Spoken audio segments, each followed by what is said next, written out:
Halo, nama saya Mikael Dwi Rahmanto dengan NIM 21L10043 dari Prodi TKV. Kali ini saya akan mereaksi maupun membahas menanggapi video Pak Greg berkaitan dengan isi ringkasan artikel dari William Iris mengenai krisis ekologi. Sebelum mulai membahas, ada kalanya saya buka terlebih dulu dengan doa. Dalam nama Bapa, Putra, dan Roh Kudus. Amin. Puji syukur dan terima kasih ya Tuhan atas bimbingan dan penyertaan-Mu hingga hamba masih diperkenankan boleh mengikuti pelajaran agama. Mohon izin perkenanmu, saat ini hamba hendak membahas ataupun menyampaikan materi berkaitan dengan krisis ekologi. Kiranya melalui apa yang hamba sampaikan ini juga bisa bermanfaat bagi orang-orang yang berperan dalam menjaga kelestarian ekologi.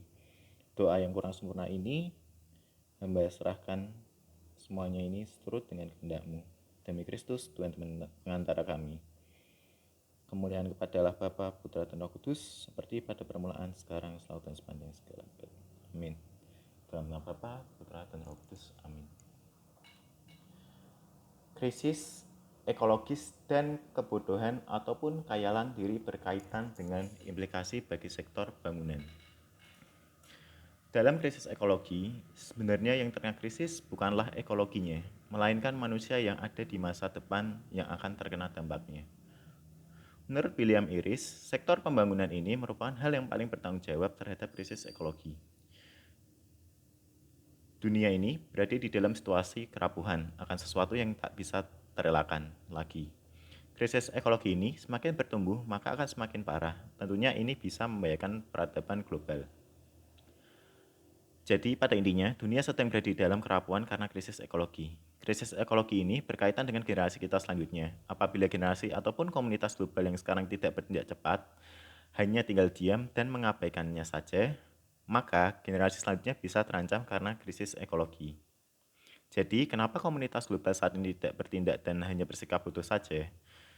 Jawabannya adalah karena tidak adanya keputusan ataupun kebijakan strategis yang dapat mengantisipasi ancaman ini, dan dari manusianya sendiri tidak ada yang mau berkontemplasi ataupun dalam bahasa religiusnya berpikir jernih dalam menghadapi situasi ini. Contohnya, seperti membiarkan produk-produk yang mencemari maupun merusak lingkungan, misal seperti tambang minyak yang digaruk secara terus-menerus. Kemudian ada kasus kelapa sawit merusak tanah yang dibiarkan. Kemudian ada lumpur lapindo yang merupakan kecelakaan alam, itu pun juga dibiarkan saja. Tidak hanya itu, di tahun-tahun ini sektor pembangunan maupun industri, entah itu gedung-gedung, rumah, pabrik, itu juga menjadi aktor utama yang membuat lingkungan hidup kita membusuk. Beberapa orang ada yang menanggapi krisis ekologi dengan memberikan solusi. Tapi sebenarnya dari solusi yang diberikan bukan membawa ke dampak yang baik, justru malah menambah masalah baru. Seperti orang-orang berpikiran green car lebih baik daripada mobil biasa, tetapi pada dasarnya itu menambah masalah baru. Karena green car dan mobil biasa itu sama saja, yaitu sama menggunakan bahan bakar bensin.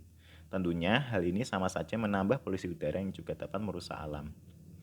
Mungkin untuk sekarang dampaknya tidak terasa, tetapi jauh beberapa tahun selanjutnya, dampaknya akan terasa, dan yang terkena dampaknya sendiri adalah generasi ataupun keturunan kita selanjutnya. Dari kasus tersebut, tentunya perlu adanya kebijakan-kebijakan yang dimana dapat merubah perilaku manusia, dari yang konsumsi berlebihan menuju menjadi cerdas, hemat, dan bersahaja.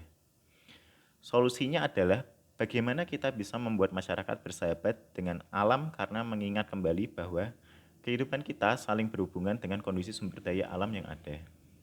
Kita memerlukan budaya baru maupun pembelajaran baru tentang mitologi. Bahkan, agama-agama juga perlu mengajarkan sesuatu yang baru untuk melindungi lingkungan hidup. Kemudian untuk pertanyaan nomor 2, berkaitan dengan artikel IMAH tersebut, jawaban tanggapan saya adalah setuju. Karena kembali sesuai yang sudah disebutkan di dalam artikel sebelumnya, bahwa kehidupan manusia dengan lingkungan alam saling berhubungan dan saling mempengaruhi. Semakin bertumbuhnya krisis ekologi, maka dampaknya juga akan semakin parah. Tentunya dengan adanya krisis ekologi ini menjadi pembelajaran bagi kita untuk sadar akan kondisi lingkungan kita. Karena kembali, alam juga merupakan ciptaan Tuhan. Hendaknya kita yang juga sebagai ciptaan Tuhan juga harus bisa merawat dan menjaganya. Dan dengan kita menjaga dan merawat lingkungan alam saat ini, tentu nantinya bisa dinikmati juga oleh generasi ataupun keturunan kita selanjutnya di masa depan. Dari pembahasan tersebut, saya mengambil isi kitab suci dari Mazmur bab 19 ayat 2 yang berbunyi, "Langit menceritakan kemuliaan Allah dan cakrawala memberitakan pekerjaan tangannya." Dari kutipan tersebut, keindahan alam merupakan kemuliaan Tuhan. Jika kita turut menjaga dan melestarikan alam ini, maka kita juga ikut dalam karya penyelamatannya. Mungkin sekian pembahasan dari saya. Mohon maaf jika ada kesalahan kata. Sebelum diakhiri, ada baiknya ditutup dengan doa terlebih dahulu. Dalam nama Bapa, Putra, dan Roh Kudus. Amin. Puji syukur dan terima kasih ya Tuhan atas bimbingan dan penyertaan-Mu hingga hamba masih Tuhan perkenankan bisa membahas materi yang diberikan oleh Pak Krik berkaitan dengan menjaga kondisi alam. Kami mohon maaf apabila dalam perbuatan kami selama ini masih banyak yang tidak surut dengan kehendak-Mu.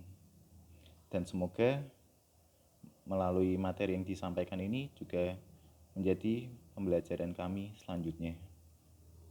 Doa yang kurang sempurna ini hamba hanya bisa mengembalikan dan menyerahkan semuanya kepada Engkau. Demi Kristus, Tuhan dan Pengendara kami. Amin. Dalam nama Bapa, Putra, dan Roh Kudus. Amin. Sekian, terima kasih.